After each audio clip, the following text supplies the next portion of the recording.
All right, what's up, ladies and gentlemen? We are back for week number 4 of Picks with Pete. We did it last week, everybody. Went 8-7. We're back in the positive. I mean, not really. We're still only 20-26 on the season, but we had a winning week last week.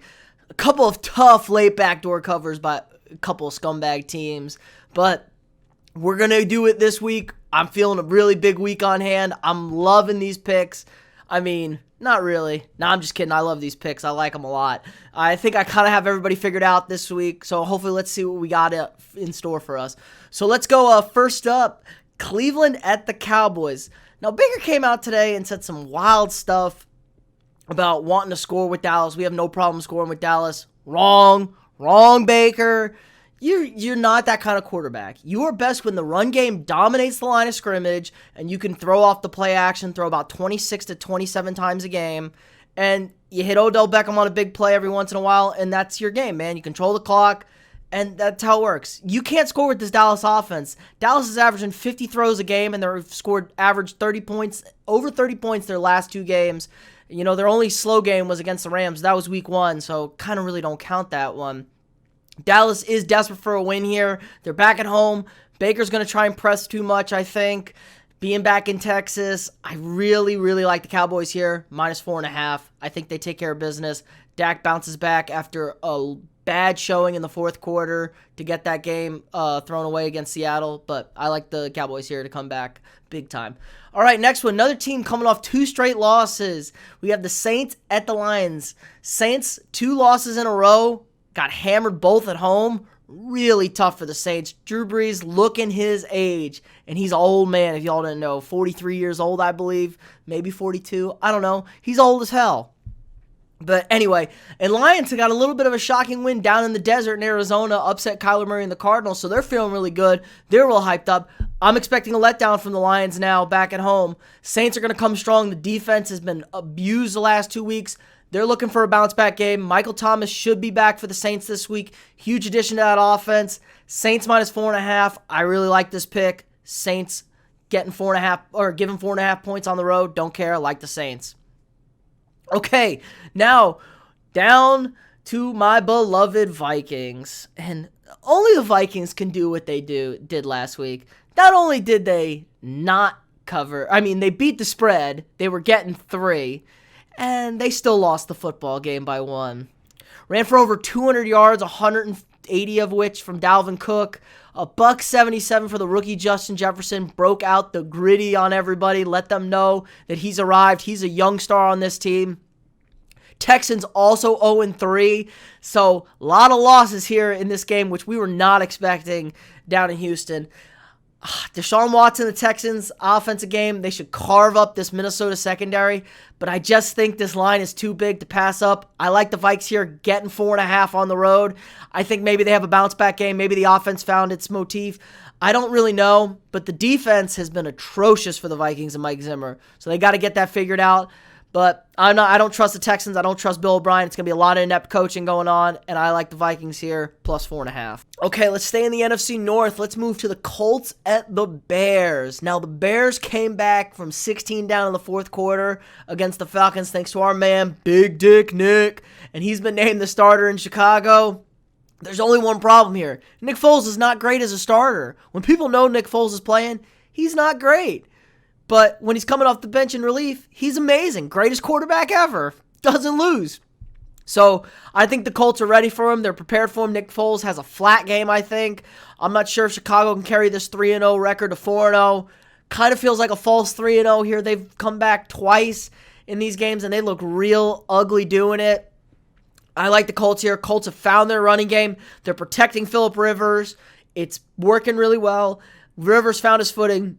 Defense needs to be a little bit better, but I think the Colts given 2.5 here on the road against the Bears is good enough to take. I like the Colts here -2.5. Okay, Chargers at the Buccaneers. Tampa Bay looked phenomenal against the Broncos last week. Now, I know the Broncos are really beat up. They have $52 million of salary cap on the IR currently, which is ridiculous. But I did not like what I saw from Herbert with a planned start. Was really struggling against the Panthers. They lost at home, a game they were heavily favored in. And Tampa Bay seems like they're getting their feet under them on offense. The defense, which I said was going to be good, has been spectacular. Elite against the run. And Chargers really need that running game to get going to protect Herbert back there. I expect Tampa to roll in this game.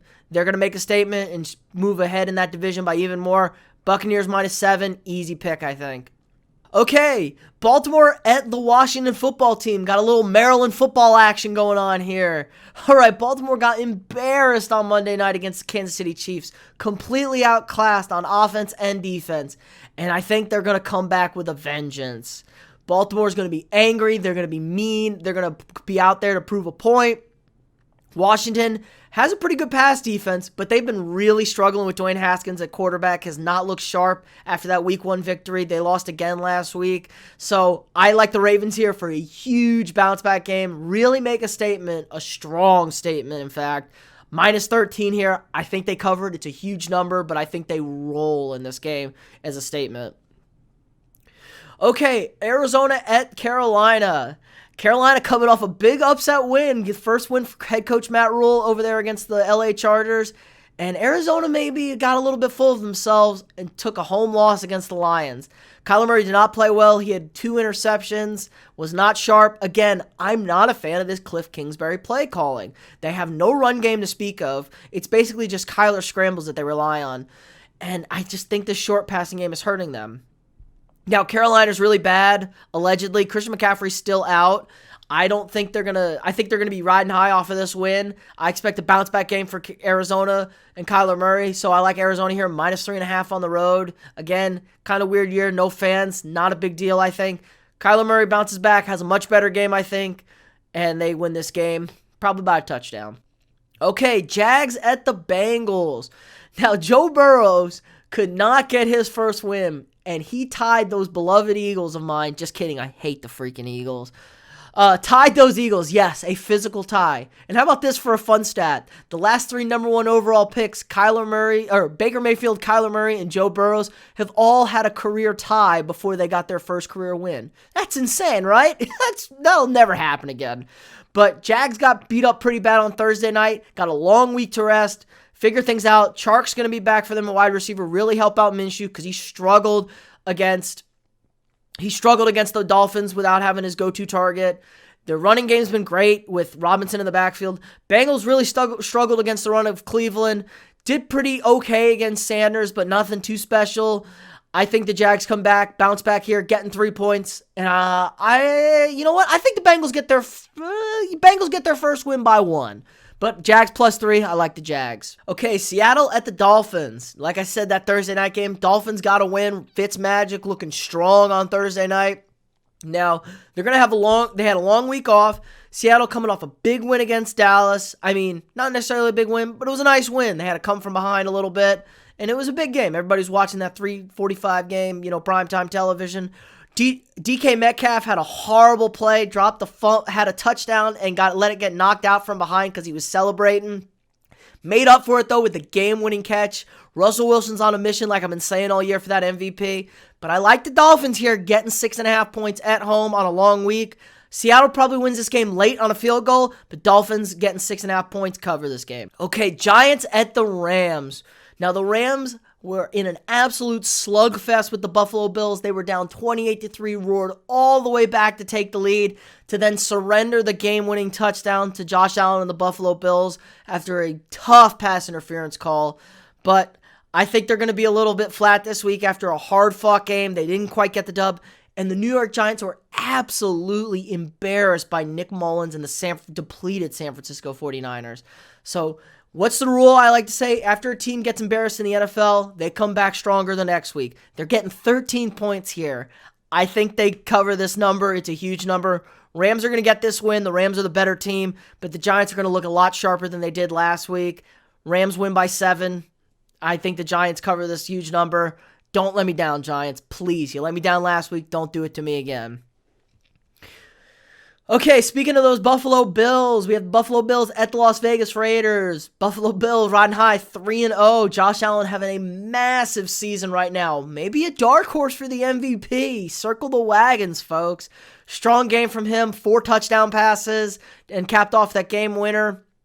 You know, Vegas also got pushed around a lot by New England, pounded the rock against them. I think Buffalo's going to do this, pound the rock, then break Josh Allen out, hit his weapons, John Brown, Stephon Diggs. You know, it's going to work. I love the Bills, what they're doing right now. Offense in the top 5, defense in the top 5. Strong team all around. Buffalo -3 here against Vegas. I think Vegas is falling back to earth a little bit. They struggle giving up yards per play. Don't know what Derek Carr and that offense is going to do against that Bills defense. Give me the Bills -3 here. Okay, big time game. We got Killer Cam and the New England Patriots at the Kansas City Chiefs. Kansas City coming off a short week, and by gosh, they look unbeatable on offense. You can't stop Patty Mahomes. They're drawing up plays left and right. They're throwing touchdowns to the tackle, for goodness sake. I love the Chiefs here, but it's a little bit too big of a number for me. Bill Belichick's had very good success against Andy Reid. Cam Newton's going to pound the rock. They're going to control the clock. They bounced back after their loss from Seattle with a win against Vegas last week. Getting 7 points here on the road. It's kind of a big number for me. Again, I like a slugfest. I like a tight game. Chiefs are going to win this game because they're pretty unstoppable, I think. But it's going to come down to the wire. Kansas City likes to keep it interesting sometimes. I like the Patriots here getting 7 points. Okay, going out to the Sunday night game. This game was supposed to be a lot better than what it actually is. We got the Philadelphia Eagles and the San Francisco 49ers. Now, San Francisco's got nobody left on their team, it feels like. George Kittle is coming back, but no Jimmy Garoppolo again. The running backs are all banged up. The D-line is totally decimated. Wide receiver core is a mess. But Nick Mullins put up some points last week against the Giants. He looked manageable at quarterback. Not super worried about him here. And the Eagles, I think, are a complete mess in the locker room. They tied the Bengals at home. They're 0-2-1. I mean, honestly, I don't know if I feel worse as a Viking fan or if I was an Eagles fan. Because at least the Vikings have lost to 3 playoff teams. Eagles are losing to bad football teams. Carson Wentz is a mess. Leads the NFL in interceptions with 6 interceptions. They can't get the running game completely on track. Miles Sanders is a huge help for them, but they're just not utilizing him enough. And Carson Wentz is really struggling. Like the Niners here, -7. I feel a little crazy, but I'm not picking the Eagles again until they show me something. They've looked bad all year. They cost me again last week. Niners -7. I like what I saw from Nick Mullins. Hate what I see from the Eagles. Niners here. Okay, and to cap it off, the Monday night game. Atlanta at Green Bay. Falcons blew another double-digit fourth quarter lead. According to ESPN's FPI, they had a 99% chance to win against the Cowboys and the Bears. And they lost both games. Oh, man, Atlanta, they're never getting over that Super Bowl loss, are they? You could fire everybody. You could change the whole organization. It's just never going to get done. I feel bad to be a Falcons fan. It's worse than being a Vikings fan right now, I'll tell you that much. Green Bay looks sharp against New Orleans. Aaron Rodgers is slinging the rock. Devontae Adams maybe going to be back. I don't know about that. The injury report's probably going to affect this game a little bit. I still like the Packers here, -7. Allen Lazard had a big breakout game. The defense is not that strong, so Atlanta's going to be able to score some points, but I just don't know how much Atlanta has left to give after these 2 losses. They may be a dumpster fire, so I like the Packers here -7. Okay, that's going to do it for us this week. Remember to follow my picks during the games on actionnetwork.com. I appreciate y'all. Remember to like, share, and subscribe to this video. Get the word out on the channel. I hope y'all appreciate it, and I'll see y'all next week.